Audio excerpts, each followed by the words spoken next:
আসসালামু আলাইকুম প্রিয় দর্শক, অন্য মঞ্চের আলাপ চাইতায় আপনাদের সকলকে আমন্ত্রণ জানাচ্ছি। আল্লাহ পরিকল্পনা এবং তার বাস্তবায়নের প্রক্রিয়া মানুষের বোঝার বাইরে। তো আমি দেখব আল্লাহর কি পরিকল্পনা আছে। আমি এটুকুই বলবো, আপনারা দেখেন প্রতিটা মানুষের চোখে কতটুকু আশা, ভালোবাসা, আস্থা এবং বিশ্বাস। আমি বাংলাদেশের সকল মানুষের কাছে দোয়া চাই, আমার এই উপজেলার মানুষ যেই ভালোবাসা এবং আস্থা, বিশ্বাস আমার প্রতি রেখেছে, আমি যেন তার উপযুক্ত প্রতিদান দিতে পারি। দুটা কথা বলবে, আপনারা শুনেন। নমিনেশন সাবমিট করেছে সরাইল এবং আশুগঞ্জের ভাইরা, আসসালামু আলাইকুম। আপনারা দূর দূরান্ত থেকে এই শীতের সকালে আপনারা আজকে সবাই আমার মনোনয়নপত্র জমা দেওয়ার সময় একত্র হয়েছেন। আপনাদেরকে ধন্যবাদ দেওয়ার ভাষা আমার নাই। আমি শুধু এইটুকুই বলবো, এই 19টা ইউনিয়ন থেকে যদি আপনারা আমাকে এমপি নির্বাচিত করেন, আপনারা হবেন এই এলাকার এমপি। আমি কোন দলের প্রার্থী না, আমি কোন বিশেষ গোষ্ঠীর প্রার্থী না, আমি আপনাদের প্রার্থী। আমার জয় মানে আমরা জয়।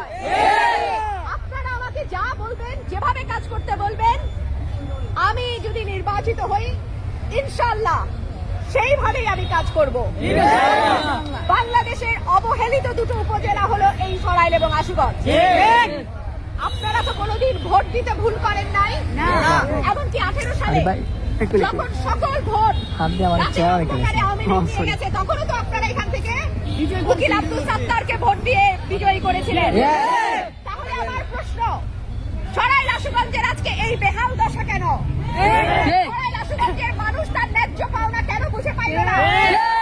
স্বাধীনতার 55 বছরে সরাইল আশুগঞ্জের এই বেহাল অবস্থা থেকে কোন সংসদ সদস্য কেন কোনো পরিবর্তন আনলো না? কারণ ধরেই নেওয়া হয়েছে এইখানকার মানুষরে যাই দেয় তারা তো মার্কাতেই ভোট দিবে। ম্যাডামের সামনে পরিবর্তনে এই ভোট হবে অন্যায়ের বিরুদ্ধে, এই ভোট হবে জুলুমের বিরুদ্ধে, এই ভোট হবে 17 বছর যেই মহিলা মাঠে ছিল তার পক্ষে, এই ভোট হবে যখন আপনারা মামলা হামলায় বিপর্যস্ত হয়ে পড়েছিলেন, তখন যেই মানুষ আপনাদের পক্ষে সংসদে এবং সংসদের বাইরে কথা বলেছে, এই ভোট হবে তার পক্ষে। আপনারা আছেন?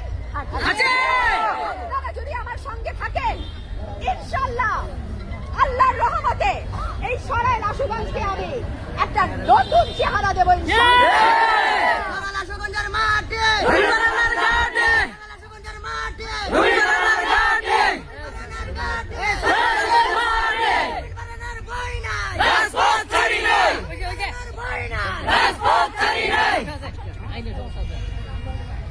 আপনাদের সবাইকে অনেক অনেক অনেক ধন্যবাদ।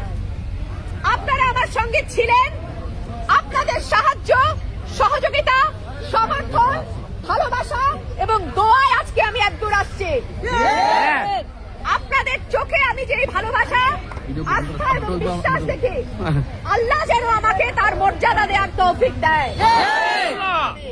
ইনশাআল্লাহ আপনাদের সঙ্গে আমার আবার দেখা হবে।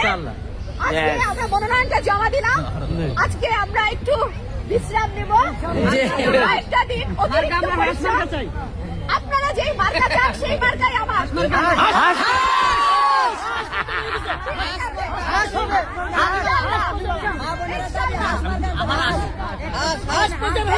আপনারা যেটা চান সেই আল্লাহর পরিকল্পনা মানুষের বোঝার বাইরে। আল্লাহর এই পরিকল্পনায় আমার বাবা 73 সালে আওয়ামী লীগের জোয়ারের বিপক্ষে স্বতন্ত্র নির্বাচন করেছিল।